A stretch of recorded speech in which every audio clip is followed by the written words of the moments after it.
Haven't they found like bones and fossils? They. Who's they?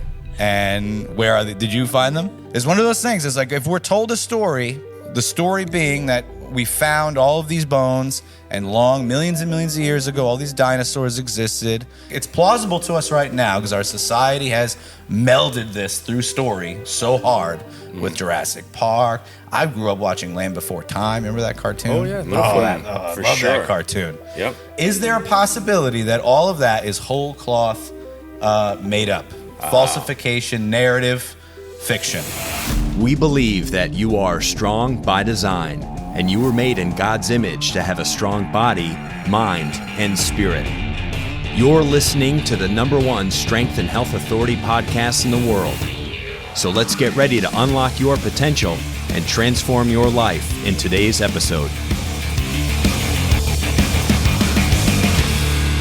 Ladies and gentlemen, welcome to the Strong by Design podcast. So glad that you've joined us today. I'm trying to get through my intro so Steve doesn't interrupt me again. This is part 2 almost, kind of, a year later. I'd say so. In a way, this is a part 2. It's a continuation of a conversation that we had last summer. Backed by popular request. Backed by popular... By my request. I wanted to be on one. Last summer, 2023, look back, we have our first conspiracy theory episode with our in-house conspiracy theorist, Steve Ochinsky, who is part of our video team. And Steve's fantastic. And we've had many hallway conversations over the years. And that's why we have him in this episode. We're so excited to go a little deeper, go into some new territory that we didn't cover last time. Couple new things. And I'm very happy to be part of it. We also have 2 newcomers, 2 people who've joined our team here at Critical Bench in the last year. We have Lindsay Hurley and David, and you pronounce, I never say your last name, Sauter, right? I think it depends on where you're from and how you're going to say it. That's what I'm saying. Yeah. It's one of those names that, no, I think that's how I say it. But I had a call recently with someone, and they're like, oh, David Saltier. And I'm like, you know what? I never said it that way before, but I'm going to start saying it that way now. It sounds really cool, but sounds there's very no French. I in it. So No. It's just David Sauter. It is Sauter. If you're from yeah. Germany, it's like David Sauter. Sauter. Yeah. Right. That's But actually the first conspiracy we're going to discuss. Is yeah, the pronunciation my last name. of his David's I last love name. it. That's good. I tapped into it. So we have, a kind of a new panel, if you will, new group of people to discuss this issue. Last time it was Steve and Mike, and it was Jesse and Jared. And so we have four people to kind of go in whatever direction you want to go in, buddy, because the floor is yours. Sure. I'd say that first time we did it, I felt like everyone was on my side. And this time, I'm not so sure. If there's skeptics Jesse, here or not, because I've talked to you about things that you've Yes. gotten really mad about. Like when I suggested perhaps that professional sports was just all made up fun time for the ratings and the money, and you were like, "Ooh!" You started hulking out. So I know you're more of a skeptic on the other side. I will of things. say the moon landing, which I was certain You were from from my childhood that I was 100% sure, and after talking to you over the years, I'm down to about 30%. The years. It's been 2 years, and maybe 1 year I've felt open enough to discuss some stuff with you. Right. So yeah, now I've whittled you down. Oh, I'm How down. do you guys feel about the moon landing? Was that faked or was it a real thing? Did we go to the moon? I want to believe that it was true. Everyone I think wants to that's believe. the move, right? You Yeah. wanna- I don't know. I keep going back and forth on this one. I was 100% certain Stanley Kubrick directed it, and then and now I'm like, I don't know, man. I just want to believe that we are that smart to get there. If he directed it, it's one of his worst works. So, Yeah, I it's mean, not good. It's no it's gotta 2001. be- yeah, it's got to be pretty terrible. All right, well, just to recap the last episode, Please. we discussed the Mandela effect. We discussed the time-traveling Trump theory with Great. the Ingersoll Lockwood books. Love it. And the moon landing. Yes. So I don't know if you've seen the episode. I'm sure. 100%. You weren't in it though. I was How not did you in feel it. about the Mandela effect? Because this is something that we make kind of all these conspiracy theories kind of come they back kind on of, that. Yeah, well, they just kind of all merge a little Yeah, bit. It's yeah. kind of hard to discuss one because one leads to another, and then you start getting into. That's why it's called a rabbit The hole. Mandela effect to me makes perfect sense because it's kind of a false memory of how an event occurred or what really went down, and then a lot of people start to believe that same thing, and then now you have a whole group of people that are believe history went a certain way, and when it in fact did not. See, that's not exactly the conspiracy. That's just, people might be dumb. Right. Like Oh, the well, that's true, conspiracy would be On that purpose. the powers that be are on purpose sort of tricking our minds to think that we don't remember things properly so that they could change little bits of history Right. without us really being so privy to it. Does that make sense? Yeah, it makes so that's perfect that's the difference between just people are dumb and they don't remember things right, which is absolutely Which is true. half true, yeah. But I think maybe if the powers that be are tweaking it a little bit so that to make us believe, to not believe our lying eyes, basically. You know, I'm pretty sure it was like that. Oh no, I must be dumb. The professionals right. told me I You're was right. wrong. Yeah. I got you. So, anyways, it's that type of like storytelling that is kind of the theme of this conspiracy episode. I want to just go through the. I did this last time. Please. What is a theory? So a theory is something that's a serious conversation you'd have someone. A conspiracy is like a criminal thing where a group of people are in something together Conspiring to conspire together. to do some sort of crime. That's another serious thing. Right. But if you combine those two words, conspiracy theory, all of a sudden it becomes like a silly thing that we laugh and talk about here on Right. podcasts. I just find that's sort of an interesting thing. And so if someone believes in a conspiracy theory, they're a little bit of a nutter. Like automatically that's like our society's way of viewing like someone that has thoughts other than what everyone thinks. What everyone else is in line with or conforming to. The theme of this is story, and I'm a filmmaker. I'm a firm believer of story is what changes the world. The Bible is a story that has lived on and has changed lives throughout time. And I'd say Hitler was a very good storyteller that changed his populace's mind during that time as well. So it's a very powerful sort of magic. If you want to believe in magic, that's one magic that I believe in, the magic of story. Well, yeah, I mean, there was story long before there were books. There was always story. It was people sitting around together, a campfire, whatever, all these cultures that would gather, and the elders or the wise people in the group would share their experiences. And that's how people learned. That's how they got to know each other, grow closer to each other. And That's how they pass down actual knowledge, like Yes, farming exactly. knowledge, Right. As well as stories that told the true story of the human heart. And you can create mountains in the minds of many people. Oh, my goodness, with a good story that travels. So that's kind of what we're going to talk about.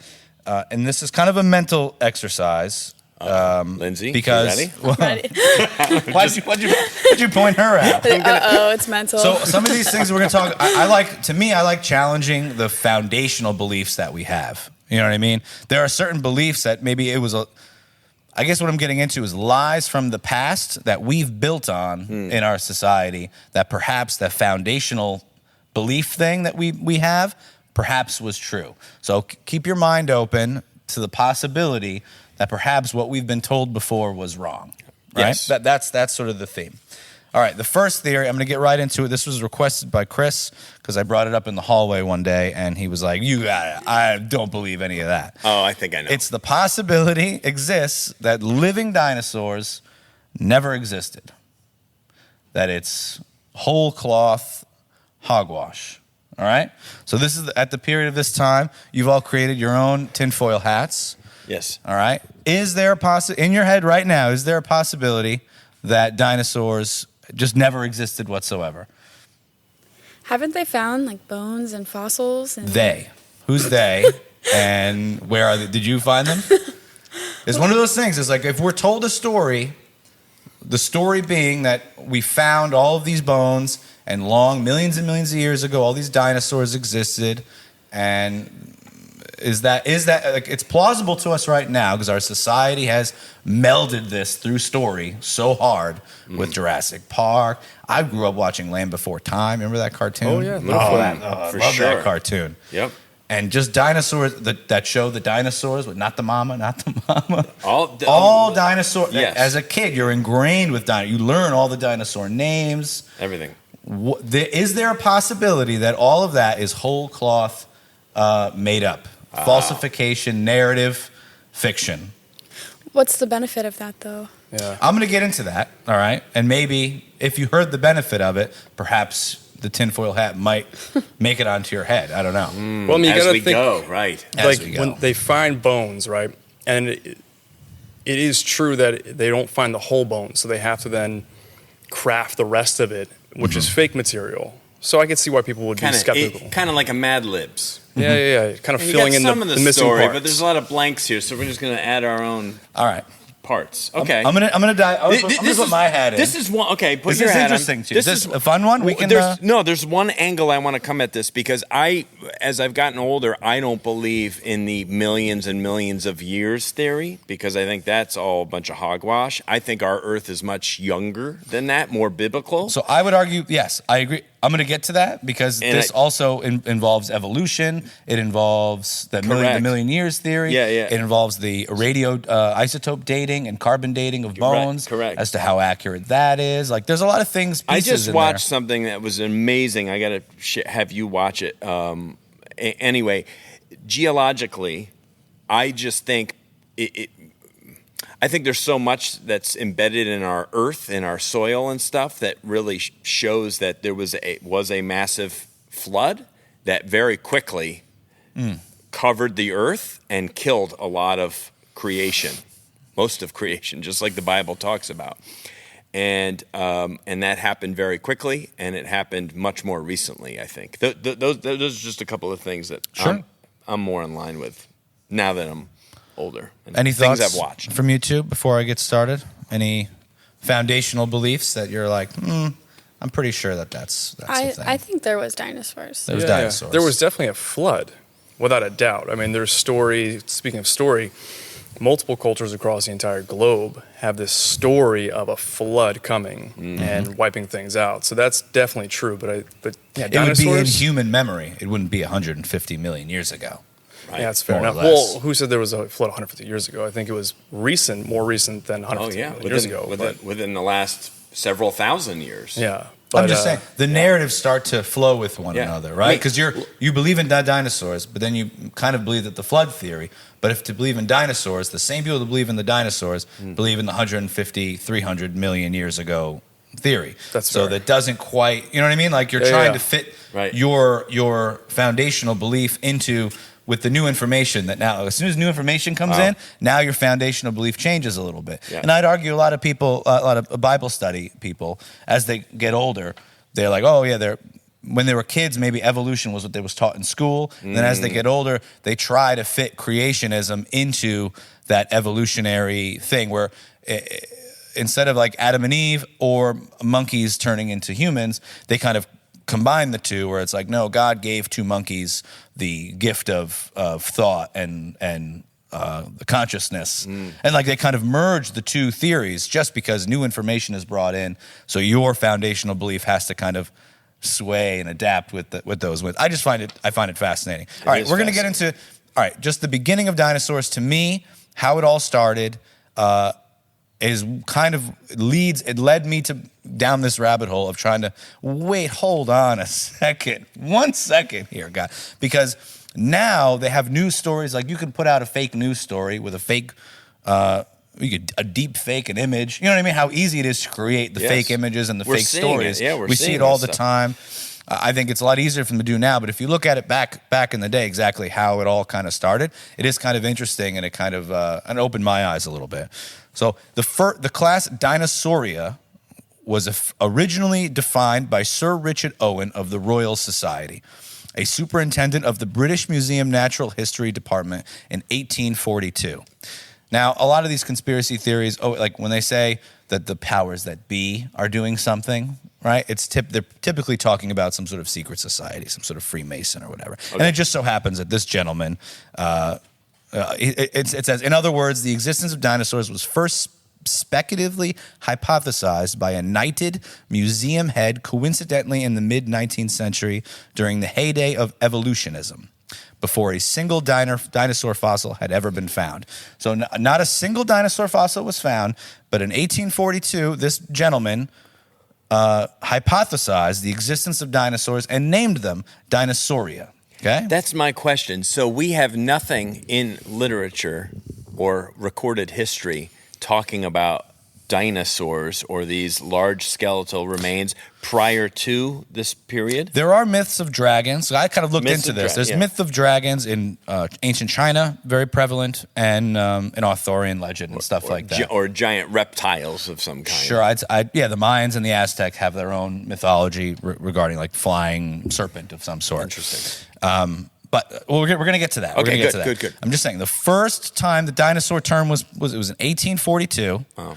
And it was by this very up and coming British gentleman without a single dinosaur fossil has ever been found. 12 years later, in 1854, this gentleman, Ferdinand Hayden, during his exploration of the upper Missouri River, found proof of that theory. A few unidentified teeth he mailed to the leading paleontologists, who several years later declared them to be from an ancient extinct Trachodon dinosaur, which means rough tooth. And that's like the scientific name. So basically, an artist's rendering of the whole creature was created from those two teeth that they found. This is the true story of dinosaurs. An artist's rendering of a giant lizard was created from those two teeth, and that's how the dinosaur began. Now, what's interesting is all of these fossils started to show up in here, in the Americas. In the Missouri, there is I think they call it the dinosaur bone, the fossil basin or something in like Tennessee, that. I know there's digging. Yeah, it's sort of stuff. like in the Great Plains area, kind of up against the Rocky Mountains area. I don't actually know what to call that. But between 1870 and 1880 became a period in North America where some of the most underhanded shenanigans in the history of science were conducted. There was these two, I don't know if you ever read the book by Michael Crichton called Dragon Teeth.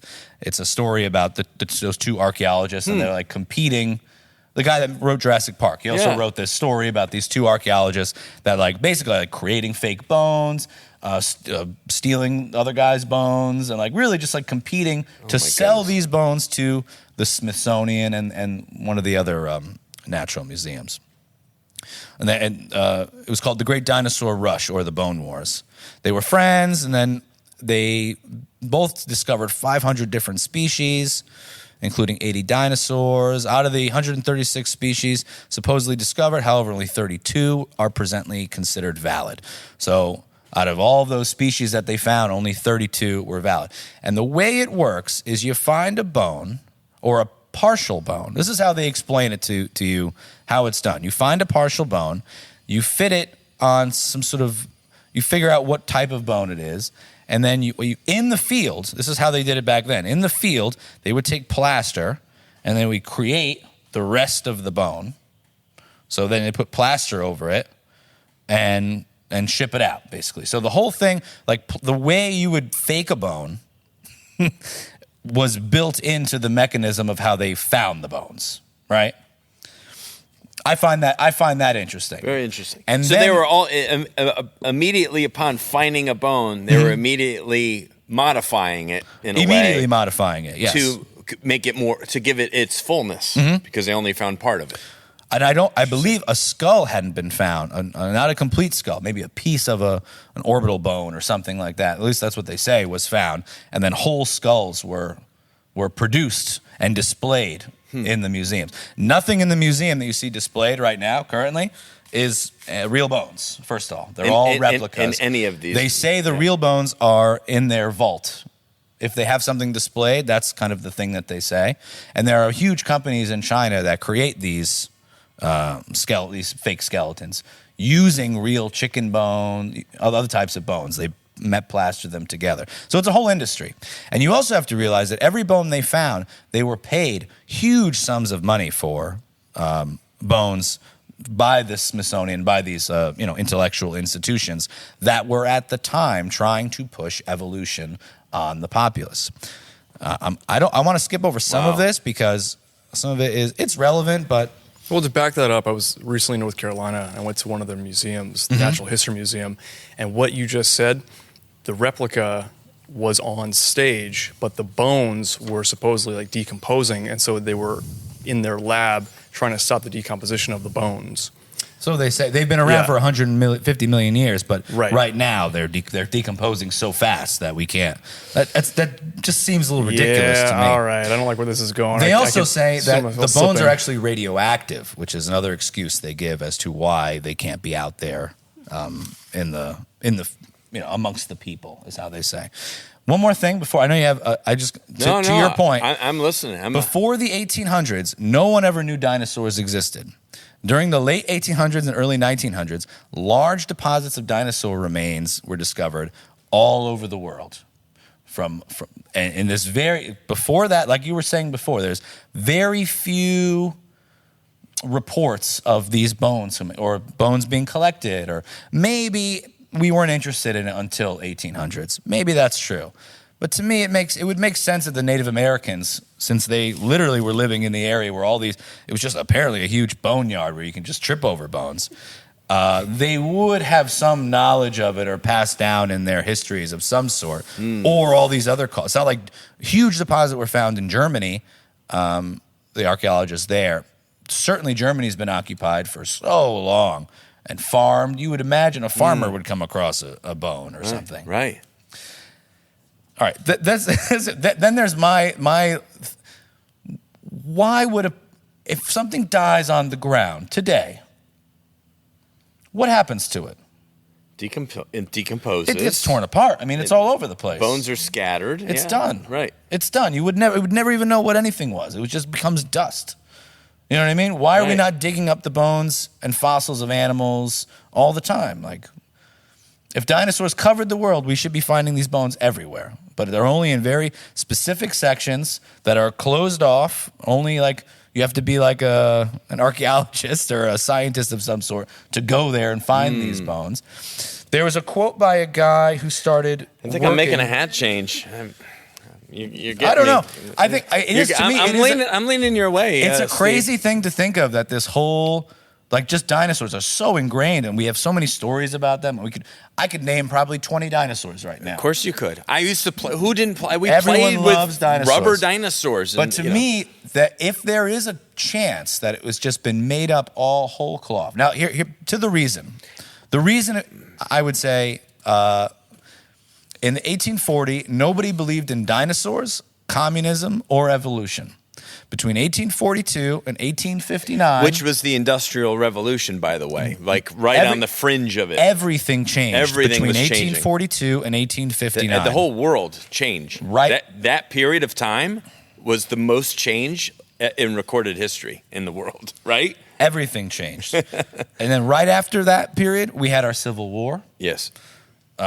In 1861, that was our Civil War. Correct. There was revolutions throughout the entire world in 1848. It was like the year of the revolution, 50 countries. We don't really talk about it, but it was like basically all the populace were poor. They all got pissed off. All of Europe, all the peasants revolted for the most part and took over and created their own governments. I find that very interesting, that was the time. In order to push evolution, which... I don't know where you guys stand on evolution, but in order to push, it was a new idea they came up with. In order to push it, it was very important for them to connect the small creatures, swimming creatures, to humans. They needed that, like, what was the missing link between bacteria and fish and real creatures that we know that live on the land, mammals and such. And the best way they can do that was these giant dinosaur types, which was they were lizard, they were cold-blooded. They fit that criteria of being that missing link between the fish and the people walking on Earth. Does that make sense? Yes. Cold-blooded, that transitional period, and they needed a good excuse to get rid of them because they obviously don't exist anymore. So that is the main reason. A lot of these things. I would argue that a lot of the conspiracies that I'm interested in tend to be like how science used story to explain away God. And a lot of it kind of come down to that. Eventually, not on the surface, but eventually it always comes to that in my head. I am far from, I believe in microevolution, which I think is very evident and easy. That's very small changes that occur over a period of years and time in any species. But macroevolution to me is like totally debunked. Like I think I've heard too many very smart people say it's just there's no way. Like you don't go from this to this. They've never found it. Yeah. They've never found the middleman.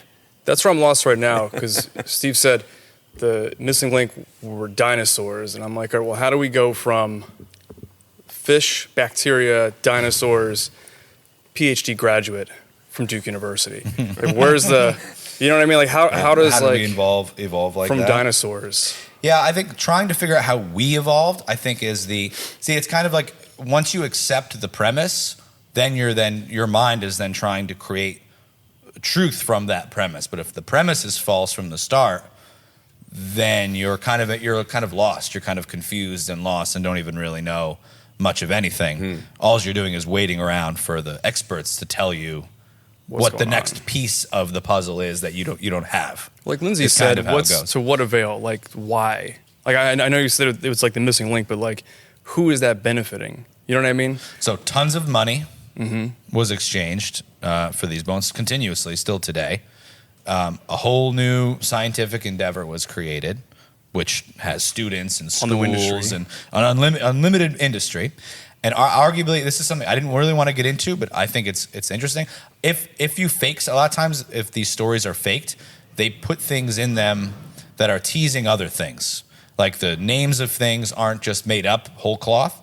They're things that they wanted to seed later on. And during this period, I have the actual dates here. During this period, the T-Rex, the discovery of oil in 1902, I think is super interesting. In 1902, the first T-Rex partial body was found, and it was called a T-Rex. In 1902, a Model T predecessor built by Henry Ford, the partial body of it was invented. In 1908, they discovered that the T-Rex can run 45 miles per hour. And they had the first amount of bones in order to give it that shape and to actually understand what the creature looked like. And also in 1908, the first Model T 45 mile per hour car was produced, revolutionizing the automotive industry. I find that interesting, and there's a lot of linguistic tricks that are played to get your mind to sort of accept. If you look at an oil, like you ever see like a big oil thing from like the Old West? Oil spouts. Yeah, big spout. It looks like a skeletal structure, almost similar to what you would see in a museum of a T-Rex standing on two legs. They also needed like they're just toying with us in a way. They're just having fun. Like I said, I didn't really want to get into this. I don't think this is as like it's factual of it. This is more of like me like schizoing out on various words and stuff. But I think there is something to it. There's a word play and a lot of sex jokes. They love sex shows. It's like the Homo erectus and like what humans were before. They love sex jokes, and they love kind of also the fossil fuel. If you think about it, the advertising campaign to sell cars was selling gas. They need to sell cars to sell the gas, and the gas, the oldest gas company, I forget the name of it, but its logo was like a Brontosaurus. Like we were all taught in school back in the day that oil and gas came from dinosaurs. Dinosaurs died. They melted, and we got oil. At least that was in my zeitgeist. And the Brontosaurus was always like the big, oafy, fun-loving, plant-eating dinosaur. An oil tank of a dinosaur. Yeah. And we know now that that's not true. The scientists have said that it's now it's like swampland that got covered. It's organic material. But that's not how it was really described to me in school. I remember as a kid that it was the dinosaurs. So here's that picture, the Sinclair oil.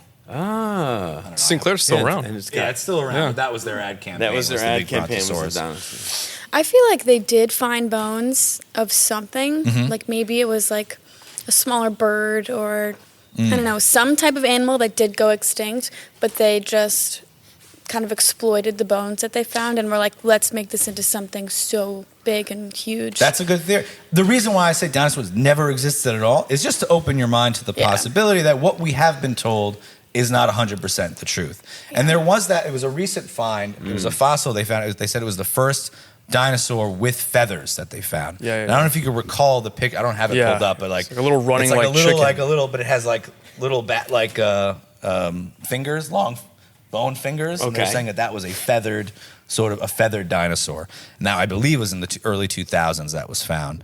And then years later, it was debunked as a hoax. There was no feathers involved. And that's sort of a common thing that happens. Like something is found, the news article comes out, Everyone believes it. It enters our society through story. It enters our mind. Our minds are set. And then a couple years later, the redaction of it being fake comes out. Page 4. No one really sees it. No one really remembers. We just all remember the first thing. You know, that's sort of a theme that occurs often. I'm just want to make sure we have it. We're good on we're time. We're doing good. Here. Any other thoughts on this? Well, I don't know if I go hat on or not because I'm like in the middle. I think they found Put your something. hat on your knee, maybe. I think they you found just something. hold that your they, hat? Yeah. They knew that they could make money off of this, and Could it be possible that they found woolly mammoth bones, and in order to make that connection between fish and mammals, they needed that middle piece, that walking, cold-blooded. I know you're still kind of skeptical on that part. Oh no, But that's if you look at how at least evolutionists Yeah, yeah. describe how it works. It's like fish, walking dinosaur, Yeah. zebra thing. You know, like that's how it works. I can Right. see woolly mammoth coming before the dinosaur for sure because of the size. Or if you know, well, how do you feel about megalodons? Those megalodon sharks. Those are like the Big dinosaurs sharks? of the sea. You know, Well, giant there's a monsters. lot of big fish in the sea. I mean, blue whales. I mean, come on. I like the way you say it. There's a lot of big fish in the sea. I mean, There's a there's lot. great whites that are still over 20 feet long. So it's. I don't think it's a far cry to think that there's giant versions of that. Yeah. We haven't even explored what's the percent of the ocean Oh that my we gosh. even have actually think like explored. less than 5%. Yeah, less than Yeah. 5%. Ocean's weird. Yeah, We can't get down 4, 5, 6, 7 miles, and those things probably don't need to come up very much No. either. Yeah. So anyway, you were saying. I'm just saying I believe in the woolly mammoth thing because we found like full ones Full in the ice. tusks Yeah, and in the stuff, ice right? with And fur full- and right. and body. Saber-toothed tigers And we and all have that. elephants. Like it's not that big of a throw. Jump, but right. I haven't seen anything even maybe the Komodo dragon might be the Yeah, closest thing yes. I could think of today. Right. Or a gator or something that is kind of like a dinosaur. Right. Physicists also, the skeptical ones, look at the body shape and the bone structure of these so-called dinosaurs that we found and say that there's no way that weight distribution would work. They would have to be the slowest thing in the world, the slowest moving animal, and that just doesn't work in like the component of like being predator and prey and chasing things down. Like the way that we've been taught about them is like doesn't really make sense to a lot of people that study like body physics and bone structure and all that. They say as is reported in Jurassic Park, the movie, these creatures would just collapse on their own weight. So I'm not sure. I think there was money. Like motive was money. Motive was pushing science over religion. Yeah. You got to remember, like back in the day, like church kind of owned a lot of things. Yes. Like church was huge, and it took a lot of chipping away over the years during Enlightenment and all of these different structures to really pull people away from just like the Pope was the president of the world. You know what I mean? Like in there, so there's a lot of kings, a lot of governments, and a lot of administrations. It's not just the last 100 years they've been trying to remove God from our lives. Oh, it's always been It's happening. more like 150 plus years. It's always been happening, and I don't want to like trigger anyone by that, but it's definitely It seems that way. I'll tell you. it's definitely been a long journey, and I would say this is just Full hat. one other. I'll go ahead. She's just trying it out. She's I'll go feeling it, ahead. seeing how it feels. Because I don't good. think like the dinosaurs we're picturing in our head. I don't think that's what was walking the earth. So I guess technically I should. put Did my you hat think on. that before we had this conversation, or you No. were like 100% Jurassic Park world? If might someone happen? were to ask me were dinosaurs real, I would say yeah. Yeah, I think that like Lindsay said, and like you're saying, I feel like dinosaurs as we know them are not real, but I think we did find something. But to bring it up to where it is today, they kept running with whatever they came up with 100 plus years ago. Yeah. So yeah. I got a quote from one of the students of. Here we go. There's a book called like "What Did the Dinosaurs Exist?" or so. There's a few different scientific books where people are talking about this theory. This is one of the quotes from it. It's a paleontology student, Michael Forsall, and I believe it was in the early 1900s. He said, "I started my career in the field of paleontology only to leave my studies once I realized the whole thing was a sham. It's nonsense. Most of the so-called skeletons in museums are actually plaster casts. They even do it openly in documentaries now, preserving the bones my I struggled as a student, maybe because I could not tell the difference between a fossilized egg and an ordinary rock. And of course, there is no difference. I was treated like a leper when I refused to buy into their propaganda and promptly left the course. Dinosaurs never existed. The whole shebang is a freak show. They just grab a couple of old bones and form them into their latest Frankenstein monster-like exhibit. Wow. I just loved that quote because it was like, he's pissed. You know what I mean? Yeah. And that's kind of how I felt when I first kind of delved into it. I was like, I kind of got a little mad. I'm like, they're ruining dinosaurs for me ruining now. my childhood. Right?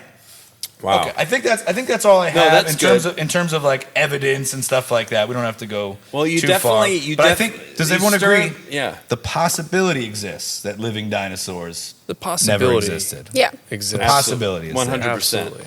The documentary I was referring to earlier is named Genesis History, and it's an amazing.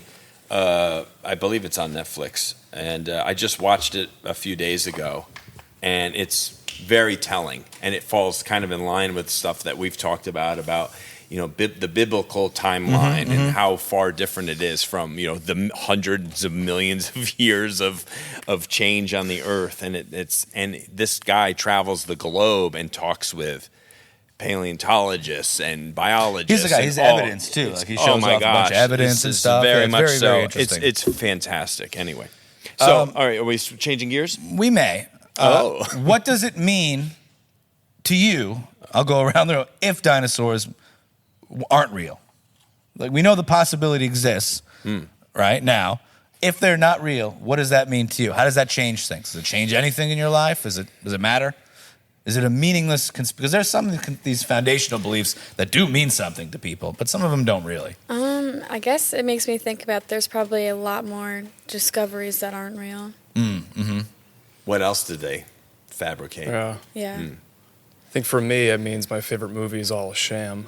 The Land Before Time. Oh, Land Before Time. When I was a kid. Which one? 1 or 7? Oh, the original. Yeah, definitely not 12. 7. Land Before Time 12. The sharp tooth. So you tell me the sharp tooth isn't real and he didn't run very fast? They might not. None of them might be real. Oh, they may be Frankenstein concoctions of like a random bone they found, and then some artist creates this thing, and that's just how it's been going now for years and years and years.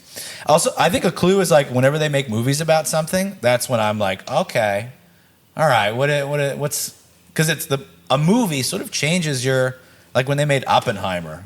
I've been in like a doubting whether or not nukes exist period of my life Because right of Cillian Murphy? Yeah, Oppenheimer came out and was like, why are they pushing this right now? What is the point of it? Is to remind people, like Chernobyl was another thing that came out, was a hit, a sensation. It's like, I don't know about these guys. What about you? Dinosaurs. Oh my goodness. What does it? What does it mean? How does it change If they can me? fake What does that dinosaurs, mean? Oh yeah, can they fake NFL games? The game actually occurred, The game occurs. but was the outcome real? Was the outcome predetermined? I guess. Yeah. We don't need to get into that. I'm sorry. No, I know. That's a tough one, man, because that means that taints all sports for me then. But we're not talking about that. We're talking about dinosaurs. I know. I don't believe in dinosaurs taints all sports. I think it really, right? Now I can't follow baseball anymore. In terms of, it just kind of what Lindsay and David are saying. It's just what else? Where else have they done that in our world? Sure. And faked or fabricated or lied or exaggerated something to the point where reality isn't what it seems. It's like, are we in the freaking Matrix here? History. That's what I feel. History is a story. History is a big story. That's all we know. We don't know anything other than what we've been told from the winners. Whatever books exist still. Yeah, the winners, And Nazis' first thing they did was start burning books, because they didn't want the memory of whatever came before to taint the new dogma that they were pushing out. That's still happening now with the destruction of like Buddhist temples and Absolutely. Well, and look, this is happening in our own country. Yeah. Tearing down statues. Tearing statues down and college campuses and other places. People in history, just because maybe there was a part of their life that wasn't maybe appropriate by today's standards, and so it's like what you're trying to erase the past. I'd say the or internet alter the past. The internet is like our books now. Like instead of library, we have the internet. And digitally, you can. Digitally, I was reading a fascinating piece about all older websites from 2003, like even personal sites that people have made, have started to be chucked out. So it's all, if you think about it that way, if the internet is now our library, like that's what exists of our history, how easily, this is only, like, what was that, 10 years ago? How easily you can just get rid of the things that you don't really like on a controlled internet. Yeah. I find that fascinating to think of, that the history can be even easier to lie now and get away with it, is all I'm saying. All right, we're going to get into the second theory because we're running out of time. This one's quick. We're not going to get to the third, and I'm okay with that because these two are kind of connected. All right, dinosaurs are scientifically accepted. Maybe not in this group anymore, but they're scientifically accepted as true. But giants are scientifically denied. What gives? Like Jack and the Beanstalk Like giant? giant people. Like 9 Goliath. feet, 10 feet tall, Goliath. Robert Yeah. Ludlow. He was a real Ludlow. He was a real 9 foot tall man. I've seen pictures of him. So the reason this interests me is because I was talking to Jared about the Book of Enoch the other day, and we started talking about Nephilim and giants and how David fought Goliath. Yes. So there's no dinosaurs in the Bible, but there's definitely giants. And there are giants in Arthurian legend. There's giants pretty much everywhere around the world. You're going to find people that have legends and mythology about their area that included giant people, typically living in caves. There's some connections here. 2 rows of teeth is a big one that they always say, and 6 fingers on either hand. Red hair, long, mangy red hair.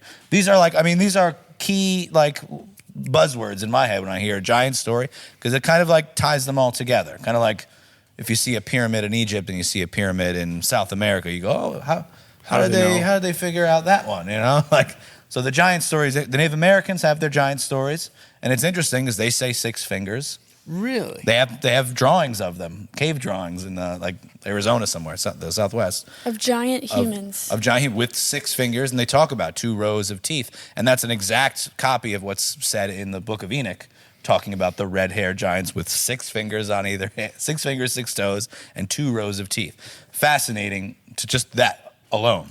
But what brings me into this now is that at that same time they were finding these dinosaur bones, the 1850s, right before the Civil War, and we blew up half the country and killed, all the people died. Right before that period, they were finding mounds. They called them the mounds, really up the Mississippi River. I know Conneaut, Ohio has one. Like there's a couple down here. The Native American burial mounds, they probably call them, something like that. And they were finding giant remains. And what's fun, here's a really dumb picture, but here's a picture of where these remains were found in the United States, pretty much covering these. So I would say, if you look at this map and you look at the map of the dinosaurs, they're literally where the dinosaurs are not. You know what I mean? Here's where you would find all dinosaurs, for the most part. This is that basin, and here is where you find all these giant people mounds. So what's interesting to me is the Iroquois, the Osage, the Tuscaneras, the Hurons, the Omos, many other North American tribes speak of giant men that once lived and roamed in the territories of their forefathers. There's 1,000 accounts of 7-foot and taller skeletons have reportedly been unearthed from ancient burial sites all over in a 200-year period. This is 200 years, so it's not all in the 1850s, but there was a huge swath of these things being found. Between 1840 and 1900, thousands. What's the connection of them not being where the dinosaur bones were? I'm just saying, I just think it's interesting. Oh. This is where the dinosaur bones would be found, Yeah. but for some reason they're not found. There's no giants found there. Almost as if they want people digging in this area where there's nothing to find, right? Maybe. I don't know. I'm just saying. They made up the whole dinosaur line to get people digging in there. I don't think that's true. Although I am starting to sweat. So what this brings up the Smithsonian Institute. Oh, yeah. So back in the day, there wasn't many scientific institutions that were the top tier ones in which you'd want to have research your findings, whatever you found. It was really only the Smithsonian, I think one other one. So the reports are, all right, what's interesting about the reports from that time period is that right now we live in a global community. So I could tweet out a picture of something and fake a deep. I could use AI to make a fake picture of a giant and quickly send it to the world, and the whole world sees it. And then an expert from Germany, a giant that looks like Donald Trump, an expert from Germany can look at it real quick and say it's a fake, and it's debunked, right, immediately. But back then things moved a little slower. So these people would find these remains, and before the Smithsonian can get there and take them and study them and debunk them, reports came out, pictures were taken from the local newspapers in that, in the small towns that they were found. And all these pictures, let me see, some of these pictures are ridiculous. So they're very small, but here's a picture. This is I think a San Francisco giant that was found. It was sort of mummified in a. So this giant in particular the picture was taken, it was published. The Smithsonian was angry that it was published, but then they took the remains, locked them up, and then in a year said that they were a hoax. And that theme occurs over and over and over again. We're talking thousands of finds of these. And then some of them, they'll take the giant bone. We're talking 7 feet to like 11 feet. So we're not talking Brontosaurus size giant, but we're talking some giant people, some big people that really isn't recorded anywhere. We don't talk about it like, oh yeah, right, giants lived here in North America before us. Right. People talk about Bigfoot and all that crap, but that's a whole nother. But I think it is interesting that Bigfoot is supposedly really tall with red hair. Oh, right. So I'm not to make that connection completely, but maybe there's something to that. I have no idea. So to jump to the Smithsonian idea, because they're the guys who are coming and collecting these bones. They're sort of the arbiter of science. So not only are they trying to push evolution, they're trying to get rid of anything that disproves whatever their dogma is. And it's not at the just time. Giants that the Smithsonian has been accused of covering up. What it's else? A lot of stuff. What do you got? Oh, gee, well, before I lose my train of thought, my question is going to be, because I'm going to play devil's advocate with a lot of this stuff, is if the Smithsonian is coming and taking these bones and hiding them and locking them away, totally think that's plausible. I would ask, like, who's behind that? Like, who's the George Soros of the Smithsonian era? Interesting. You know what I mean? Who and what money are they getting out of hiding these bones? You know what I mean? Like, again, like, what's the reason? Like, what's the intention? So the people selling the bones are getting tons of money. So the people that find the bones and sell them to the Smithsonian, they obviously have money they're selling it. So they get the money. The money's coming from the Institute of the Smithsonian.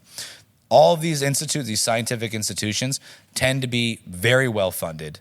A lot of government funding and a lot of private funding. If you start looking into some of the private funding, it does get interesting over the years. Because like if you just looked at it today, and we're like, oh, these are just some rich people. But then if you looked at who are those rich people's fathers, who are their grandfathers, who are their great-grandfathers. Where'd the money come from? This is what you start getting to, like sort of a bloodline type of conversation and secret society type Freemasons organization that exists and it's not a public organization. So people and the Freemasons themselves, they were Masons. They were the builders of back in the day, but they wanted to build a new world. That's kind of their mantra, to build a new bright world. And to do so, you have to do things like that in order to build. The minds of people are more important than where they live or the houses they've built. You know what I mean? So building castles in someone's mind, I think, became sort of their way of doing it. But we're talking about people that own the banks, that lend the money to the government. So we're talking about people who have unlimited money. So money isn't necessarily the reason why they would do some of this stuff.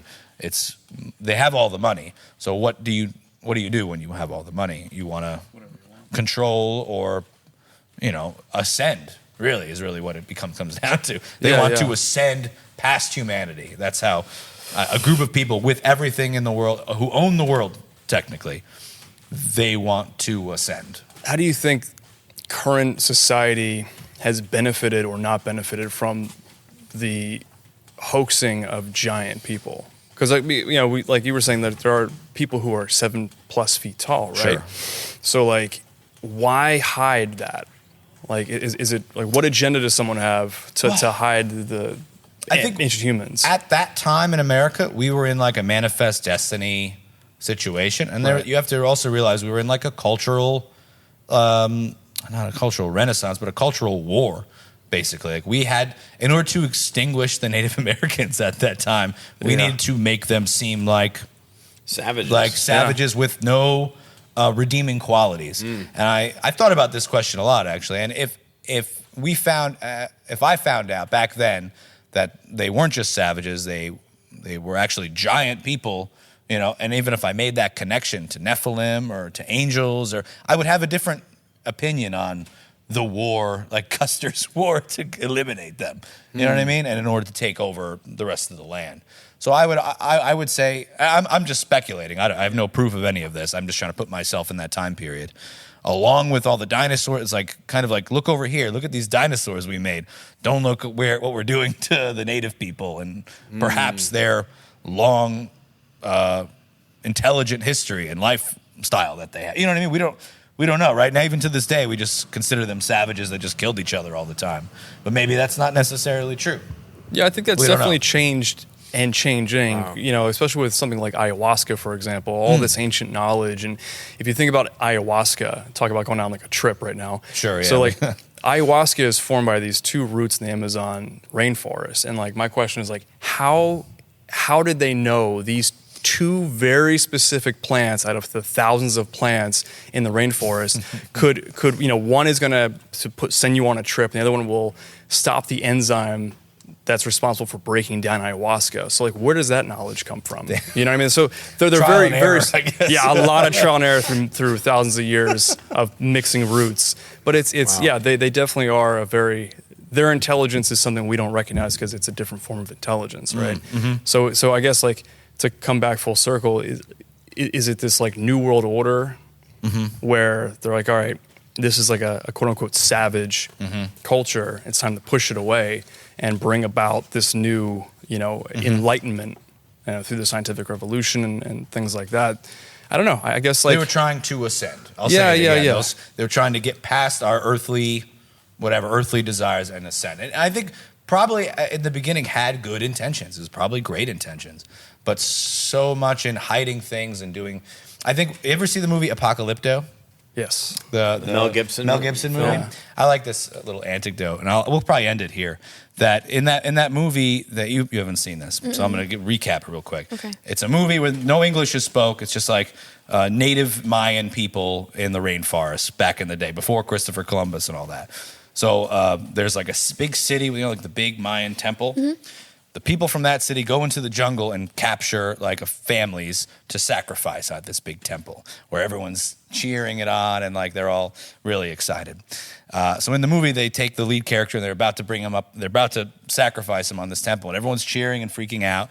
And then all of a sudden, an eclipse occurs, and to everyone there, they're looking at this eclipse like it's the most, like, oh my God, the gods have spoken. You know what I mean? Like it's one of those moments. Okay, our crops will be good this year. And all the priests up there, they kind of give each other a look. And it's not, the look they give each other isn't like a, oh my gosh, we did good. It's almost like a smirk, like, yeah, we did it, you know? And I think we know the Mayans kept calendars. We know that they figured out how to map the stars. So these high priests, let's call them the scientists of back in the day, what they could do with knowledge that they kept from the people, they used that knowledge to predict when that eclipse will occur so that everyone was there and gathered. And the eclipse occurred, and they're all scared, and they think that, these priests must be closer to God in some way and have great magic. But really, they just use science to tell a story, to change the minds of all of those people, to have them, okay, we did it. We did our enough sacrifices for the day. And I think right now, not that, you know, they're sacrificing people. Maybe we can get, that's another conversation. But all the white lab coats and the scientists right now are using knowledge that they've discovered, keeping it, like the true nature of it, and using it to tell a story that keeps us in line or goes in the direction that they want us to go. And I'd say that's sort of the big overarching conspiracy theory for this episode. What do you think of the Mayan example? Is that a good one? I didn't run it by you. It's a terrific one because we put our faith in other people, right? That's we have to. We have to. We have no time to look into everything. And we just assume that people who are highly educated or who have a certain expertise or a large body of people, that they have our best interests in mind, and that they're just trying to help us with whatever this information is that's coming to us. And I don't think every scientist is too. evil, though. That's not what I'm saying. No, exactly there's right. institutions that pay certain money to the things that they want, the answers they want already. You know what I mean? Like, research this and find this answer, and you'll get your grant. Yeah. So confirmation bias. Yeah, there's also computers that they type in the symptoms, and the computer, oh, you need this pill. Like, that's kind of how things are working now. Like, so I don't think the doctors are evil necessarily. No. I just think the system has taken over. The powers that be have created a system that just does that Mayan priests work for them. Does that make sense? Yes. I think there's definitely good doctors out there that want to heal, and good scientists that want to figure out what's going on in the world. I think we're being given answers to things that are mysteries of the universe that haven't fully been fleshed out, but we're given the answers to calm us and to make us feel like good about living in the world. Things are simple because the scientists explain them.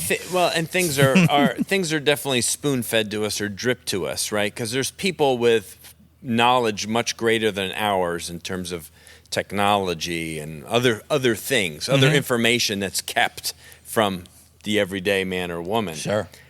Over time, maybe we don't even know who shot Kennedy specifically, right? Yet.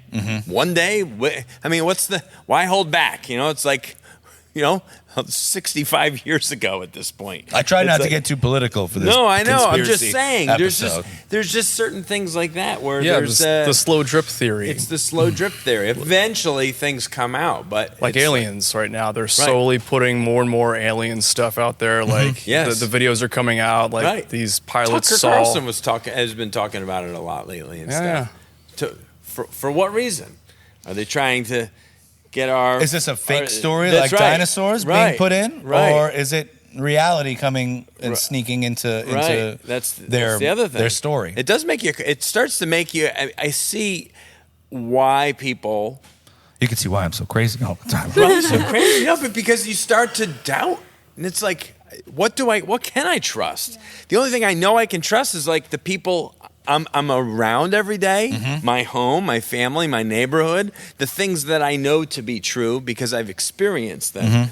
But all this other stuff that just kind of is presented to me, it's especially like, on the I internet. don't know. I'm not just going to be so quick to believe. I remember in the beginning of the Ukraine war, we were fed images nonstop for like 2-3 weeks at the beginning of like the war and like fighter planes, and a lot of it was like video game footage. And I remember going, what the heck is going on over there? Is there a war, or is this all fake video game? I think obviously it's been going on now for so while, but at the time I was like, hold on, are they just going to completely fabricate an entire combat situation on us? It freaked me out.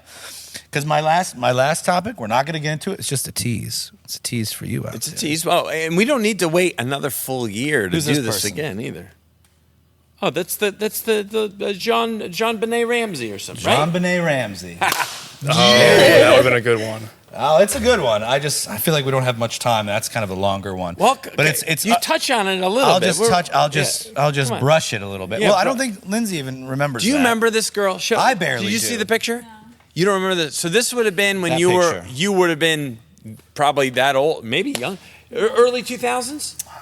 Or late 90s, so. Early 2000s. It was in the 90s, I probably. think. 1996. Yeah. 90s. Gosh, I was in high school still. Yeah. No, I was in college. JonBenét Ramsey was a little girl. She was murdered in 1996 on Christmas night. She was a pageant. Yeah, she's like a little beauty pageant performer. What do you call that? Beauty pageant. No, beauty pageant. Little girl beauty pageant star. The story was so salacious and went all over the news. That was the picture from Time magazine, I believe. It was on the cover of every news for months and months. It was a big investigation. Yes. Everyone in the family was a suspect. Huge story in our collective unconscious. A story being told to everyone in the United States of this tragic thing. And there's a term, loosh. I describe it a little bit here, but there's a term that it's like the collective energies of everyone how described as louche, and you can through a story you can lower the collective vibrations of a huge amount of people with stuff like this. But the conspiracy behind this is that she never existed in the first place. She was a fake. This picture is fake. This is the first picture that they put out. Oh, sorry. That's our huddle. It is, but we're okay. Just so you could see it. Yes. That's the first picture they put out, and then years later, they tried to say that that's the same picture, and it was not. You ever go on the website, thispersondoesn'texist.com? You might, no? No, I never heard of it. There's a technology called GAN. It's what's the acronym? Generative Adversarial Network. It's basically AI. It was AI back in 1996, where they took pictures of a lot of people and they can combine them to create an image of a fake person. Back when DNA and all that stuff was her father, forensic, her father owned a company, sold it to Lockheed Martin for billions of dollars that did that created fake pictures of people. And the conspiracy is that perhaps it was a government or a military test to see if they can trick the entire population into believing in a fake story. It was like and I would argue that continues today. Oh, without a doubt. In a lot of weird pictures of Biden and Kanye, and I've seen a lot of strange pictures of people that are supposedly real pictures, and I'm like, I don't know. There's something wrong with this picture. You can kind of tell. What's that term where like you look at a CGI thing and you can kind of tell if it's fake? I forget the term now. But anyways, that'll blow your mind next time. Okay, well, we'll have to dive deeper into that. Yeah, that's a little bit of a deeper deal. That's a good Spoiler tease. alert, it worked. It definitely worked. We're all Everyone bought into that. Yeah. There's more little factoids about the thing that kind of make you go, I wonder. Weird. That's a strange coincidence. Right. Like she was found dead in the basement, and JonBenét Ramsey, an anagram of JonBenét Ramsey is enjoy our basement. Remember when I said they use linguists and names of things to like kind of fool with us, have a little fun? That's one of them. JonBenét Ramsey, enjoy our basement. That's seriously. Isn't that a fun anagram? That's spooky. Oh my gosh, it is. Spooky, right? Yeah. Do you know what an anagram is? It's just a mix. She's like, it's yellow. No, but some people don't know. I looked at her, but it could be anybody. It's just mixing the letters. You jumble the letters. Jumble the letters up, and it spells something else. Wow, that's very fascinating. Wow. Just remember dinosaurs, though. Remember the dinosaurs one. I'm remembering that was what was important. Never forget. I'm gonna go play with my dinosaurs at my desk. I don't like how they like make fun, like twist around the names. It makes it feel creepy and like it's devious. It is. Because they think they're so much smart. You know what I mean? If you're fooling everyone, you have to have a complex in you to feel like, of course. Let's have a little fun with it. Let's have a little fun. Wow. That's why I think that's when the moon landing stuff, the NASA stuff, that's what's crazy to me. Because it's all sex jokes. It's all bad humor. Bad dad humor. It's all phalluses all day long. Oh my goodness. It's all phalluses flying and. Sorry, Lindsay. That's just what it is. I don't know. Apologize. Wow. So, anyways, this is fun. Yeah. So look out for weird sex jokes, and then maybe you'll be like, I'm gonna be at fake. my computer today, like JonBenét Ramsey. I'm gonna be seriously like digging into that one now. I didn't want to get too much into because that would be the reason. Everyone usually asks, "What's the reason for this conspiracy?" Yes, and it would be to lower that the human vibration to the point where we're all kind of stuck in that really bad feeling. Wow. And if you think, when you go to church, everyone prays together, you all have a good feeling. You come out of there feeling good. Right. Imagine the whole populace doing like the antithesis of church, just like dwelling on a poor dead little one girl in a basement who's getting all the press. A beautiful little lamb, little lamb slain on Christmas. There's nothing more salacious and depressing. It was like a year plus of constant. Also, magazine covers, news, every morning show talking about it. That kind of stuff just seems like a distraction to me. Like they're just trying to look over here, look over here, look over here. For so long, like focus on the story while we're doing something over here that we don't want you to see. Anything else to talk about? I mean, if it really happened, you feel awful. No one wants to see your child killed, but at the same time, what else are we trying? You can't look away. Can't look away. While they're doing something else. It's exactly so. Yeah. That's how. I wonder what they were doing then. They're probably making fake dinosaur bones somewhere. quick, while they're looking over there. Yeah, get him with that Ramsey chick. Unbelievable. Well, thank you for bringing all of this. I hope that was fun. I tried to pick some fun ones. I didn't want to go too deep. I've never heard any of these. Your head's spinning, isn't it? That was really interesting. It is interesting. Yeah, next time we'll do JonBenét Ramsey. We'll do adrenochrome. That's what you wanted to talk about. Yeah. And we'll do something else. How about how the Egyptian government is not allowing any other countries into the pyramids? Pyramids fun. Pyramids. Everyone has at least some kind of base knowledge of the pyramids. They're real, right? The pyramids? Oh, they're real. Are they really there?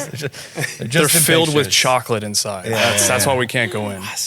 Tartaria is another good one we could talk about. I'm interested in all these things. It's really fascinating. Thank you for your research. You're very welcome. Digging deep and spending countless hours reading. Honestly, reading. This is just the stuff I'm interested this last couple of weeks. Yeah. You know, it's like I'm stuck to the things that I was like looking into, anyways. I know. That's. But I hope the audience got a little something from this. Wasn't too boring. I'm sure, not at all. It's a very odd, Strong by Design podcast. Yeah, but that's why hey, come on, we don't get to sometimes just let loose and talk about things that are a little bit outside of body, mind, and spirit. You know, it's a little bit more fun, entertaining. But thanks, David and Lindsay, for being part of it. Thank you. Of course. Yeah, always good to sit with Steve. And I'm glad it was a little bit more of a conversation. Sometimes I feel like I have to do a lecture here in front of everyone. No, that's rather great. not do that. I'm here for entertainment and a little bit of learning and whatever else, some laughs, Awesome. you know. Thank you, listeners, for joining the Strong by Design podcast. Of course, share this with a friend or relative or coworker, somebody that maybe would be interested or has done some deep dives or is a conspiracy theorist at heart. And we'll be back with another episode next Wednesday, as always, on the Strong by Design podcast. But it sounds like a part 3, no doubt, is coming soon at some point. We don't have to wait a whole year to do it again. So we thank you for joining us, and we'll see you again real soon. Thank you so much for listening to the Strong by Design podcast. If you found value in today's episode, please subscribe so that more people can find out about our show. Plus, you don't want to miss any future episodes with the amazing guests and topics we have lined up for you.